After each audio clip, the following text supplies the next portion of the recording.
Hey, I have a question for you. Do you often find yourself thinking negatively about yourself? About things that you can't do, or things that you're not smart enough for, or that you may not be successful in? Or it could be things about your appearance, things that you don't like about yourself. Have you ever thought negatively about whether or not people even enjoy being around you, or whether or not you're worthy of being loved? If you answered yes, me too, but also, are those really your thoughts, or are they somebody else's? Welcome to the Empowered and in Control podcast, the podcast that helps people who have been impacted by domestic abuse to heal and regain power and control after an abusive relationship.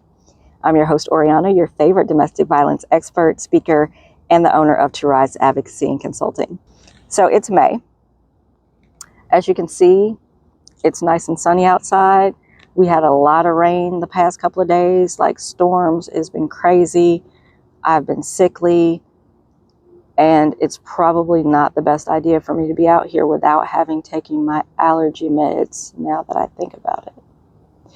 But I needed to talk to you guys because May is also Mental Health Awareness Month. I particularly wanted to highlight for those of us who have been in abusive relationships how important it is to take care of your mental health. Let's talk about the ways in which our mental health has been impacted by abuse, particularly when it has been psychological and emotional abuse. So you guys know what I'm talking about. We're talking about threats. We're talking about the way that people threaten to harm themselves, threaten to harm you, people you love, harm your pets, as a form of coercion, as a form of control. We're talking about the degradation, name calling, and making you feel bad about yourself, telling you that you're stupid, telling you that you're not worthy, that they're the only person that's going to love you. We're talking about the name calling. We're talking about all of the things that go along with verbal abuse and emotional abuse that we typically think about. But we're also talking about the gaslighting, and I know you guys know what I'm talking about. When people minimize what they've done to you, when they deny it even happened, when they make it seem as if it's your fault, all of those things are gaslighting. Those are mind games. And those are the things that can actually make you feel crazy. You start to doubt your own reality. You don't know if what you experienced was really your fault because they told you it was your fault. Then you start second guessing yourself. You have this self-doubt about what your capabilities are. All of these things impact your mental health. It impacts your ability to move forward in a healthy way and to truly heal from the trauma that you've experienced, because again, this is something that you were subjected to over time. And this was supposed to be somebody who claimed they loved you. And maybe they did, but they also were not a healthy person. And what they were showing you wasn't really love. So in some ways, there's a certain amount of grieving that needs to be done before you can really heal. You have to see the situation overall, the good and the bad, because it wasn't always bad. But when it wasn't good, it was really not good. And so you have to be able to reconcile some of those things. Now, I'm not a mental health professional in any way, shape, or form. I do not claim to be. But I am a big advocate of, going and getting counseling, getting therapy. All of those things are very important for you to be able to work through it with a professional, with somebody who can give you the tools to be able to challenge some of the things that you're thinking, right? What has helped me, and a lot of people that I know, when they're trying to wrap their head around some of the negative thoughts that they're having, is first of all identifying who's the person responsible for that critical thinking, right? Who shaped that critical voice in your head? Is that something that you've had since you were a child? And if you have, is it something that your parents instilled or your guardians instilled in you? Did they tell you the negative things about yourself and you just kind of adopted them, you believed them because these are your caretakers, these are the people who are supposed to care and love for you, so they should be looking out for you and be telling you the truth, right? And that's not always the case, and I think we all know that at this point, that there are a lot of times that we're raised in households where we're being told things that are not true because it has more to do with that person's mental health and their self-worth and the things that have been traumatic in their lives. So identify who is shaping that critical voice. And then if you are going to counseling, that would be something to talk to them about. You know, this person used to tell me this about myself or that, and that has always stuck with me. Or I find that I'm always thinking of myself in this way, and that's the same thing that this person said. Let me give you an example. So when I was growing up, it was very interesting to be in the middle of two parents that had very different parenting styles. My mom was very much a negative naysayer, didn't believe that I could do things. And so a lot of times it was, well, you're not going to be able to do that, or you can't do that. I remember one time I told her when we were watching Star Search, I'm going to be on Star Search one day because I love to dance, right? And she said, do you really think you're good enough to be on Star Search though? Dream crushed, right? At 8 years old. But then on the other hand, you had my dad, who was a person who not only believed that you could do it, but his method was a little bit more rough, because not only can you do it, but you better do it, and you better do it right the first time. That's a very hard place to be in the middle of, is one parent that says you can't do it, and the other parent that says not only can you, but you better do it right. So as you can imagine, there's a lot of times where my default setting is I can't do this. If it's something new, I can't do it. But then I immediately think, no, I can do it. I can do it, but I have to do it right. I have to do it right the first time. It has to be perfect. Have you guys ever experienced that? Are you perfectionists like me? Oh, look, I'm a recovering perfectionist. I get it. But perfection never comes. It's not coming. Stop waiting for it. Just do the thing. Do the thing, whatever it is. I'm telling you, it's way more freeing to do it that way than to try to chase perfection that's not coming. So once you've identified where that critical voice came from, then you can see that, right? I've talked to my therapist about that negativity as far as my limitations and my capabilities came from my mom. The perfectionism came from my dad, right? So then I can realize that when I'm thinking that I can't do something, that's not my thought. That doesn't belong to me. That's my mom's, right? If I'm saying I've got to be perfect, I can't submit this until it's perfect, I can't post this until it's perfect, that's my dad. That is not my thought. And so you really have to get to know what your thoughts are, what's true for you, which brings me to challenging some negative thoughts. Hey, the Empowered and in Control Wheel and its guide is a hopeful tool that I developed for people who are impacted by domestic abuse. It's a healing-centered tool that creates a pattern of positive behaviors that people can use to regain power and control after an abusive relationship. Click the link in the description to get your copy for yourself or for someone that you know who is struggling to move forward after the trauma of an abusive relationship. You can be empowered and in control again. Right? Let's challenge those. What do you know about yourself? What do you know to be true?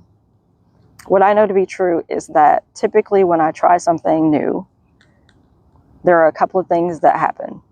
Either I surprise myself because I'm actually pretty good at it, especially when I thought I couldn't do it at all, or I'm not that great at it, but I really enjoy it, so I'm going to keep doing it so I get better at it.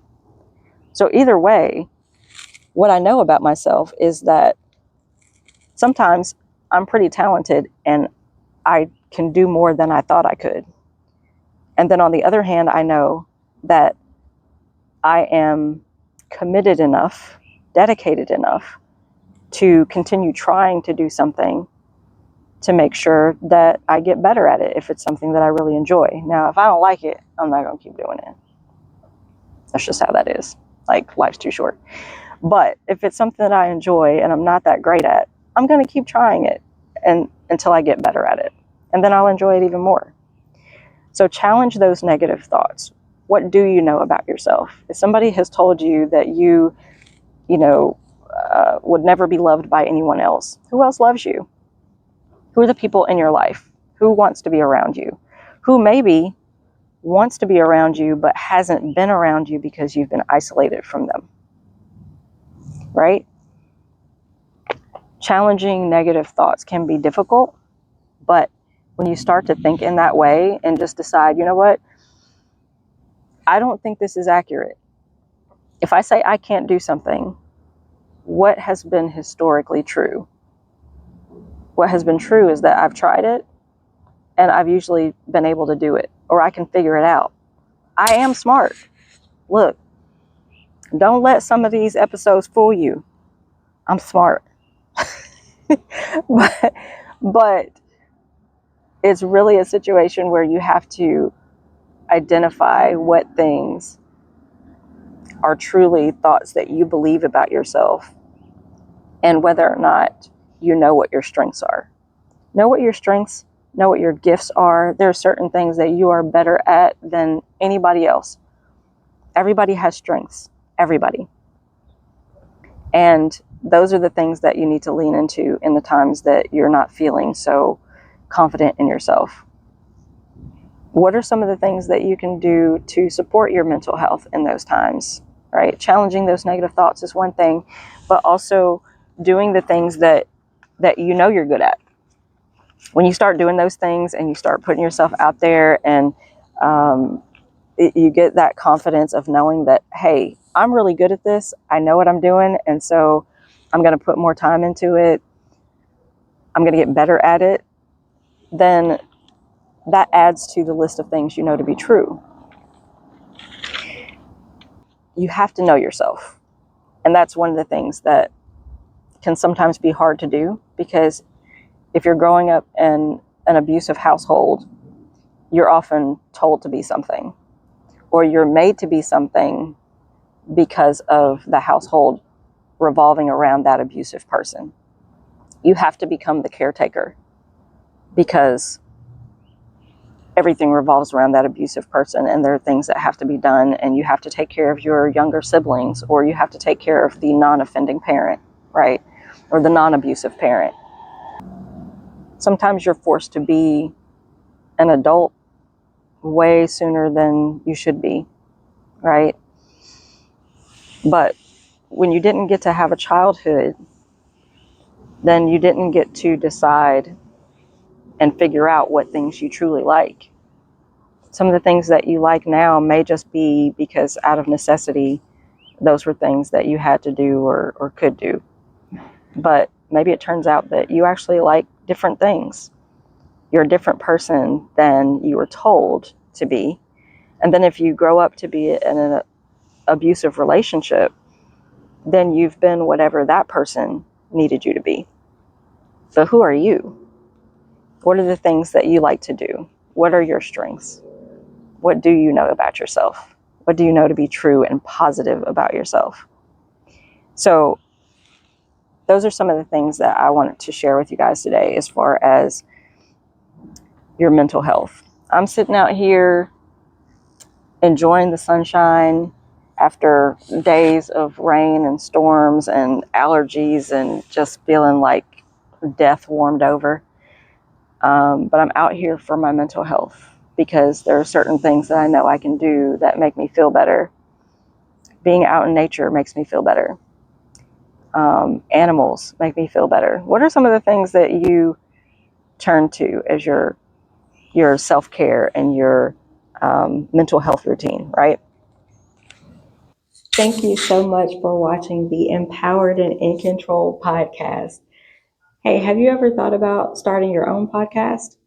When people recommended it to me, I had no idea where to start. I didn't know anything about podcasting. And then I saw the ads for the My Seven Figure podcast. Now, seven figures did pique my interest, but I had no idea how people were making money podcasting. What really got me was the idea of being able to help so many more people through a podcast. So I signed up for the course and the community. It is so thorough, let me tell you. From branding to making sure that it's legally protected to monetizing, they left no guesswork and no excuses. So click the link in the description to sign up for my seven figure podcast course and invest in your future. There are podcasts about everything, but there are certain things that people only want to hear from you. So get started today. People need to hear your voice. Like, for me, animals are like one of my top go-tos, right? No matter what mood I'm in, if there's a dog or a cat or a squirrel, it's going to change my mood. What about music? Is there a certain type of music that you listen to that helps with your mood? Because for me, I have a happy playlist. If I'm not feeling my best, if I'm not feeling confident, then I put on my empowered playlist. If I'm feeling sad or down for whatever reason, I put on my happy playlist. And whatever songs I have on there are ones that have made me feel really good when I wasn't down, right? So you choose those songs in the good times when you're feeling good and feeling confident, and recognize that this song really makes me feel happy or confident or whatever the case may be. And you create that playlist. And then in the days that you're not feeling great, not feeling confident, you put that playlist on and see if it changes your mood, even if it's temporarily. Look, nothing works all the time, every time. You're not always going to be the same person. Hopefully you're growing, right? So what worked for you before may not work for you now. That doesn't mean you stop trying to find things that help with your mental health. Again, I'm a big advocate for counseling and therapy. And a lot of times they can help you find tools to help you do that, or ways to help you build kind of an emotional safety plan, so that when there are times that you're not feeling great, you can resort to these things. And it should be a whole list, right? Sometimes for me, my mental health is helped by visiting with friends and just going and hanging out and doing silly stuff with people that I know and love and trust, right? So there I have a list of things. Go play with animals, listen to my playlist, go hang out with friends. Those are three things that I know I can do that helps improve my mood. And some of those things may not work as well as others, or it may not be accessible.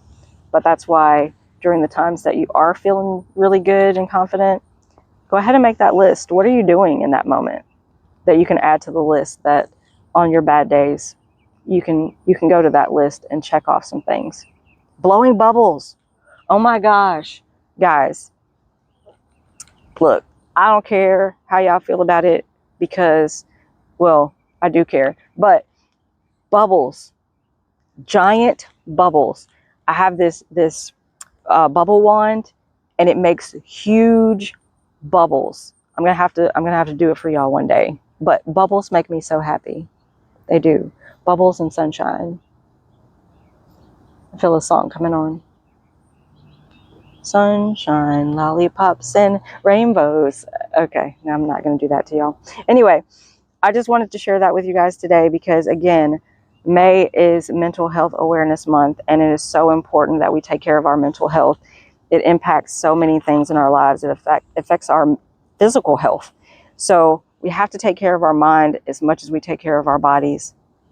And when you've been in an abusive relationship, it can be hard to identify what thoughts really belong to us and what thoughts were put there by someone else.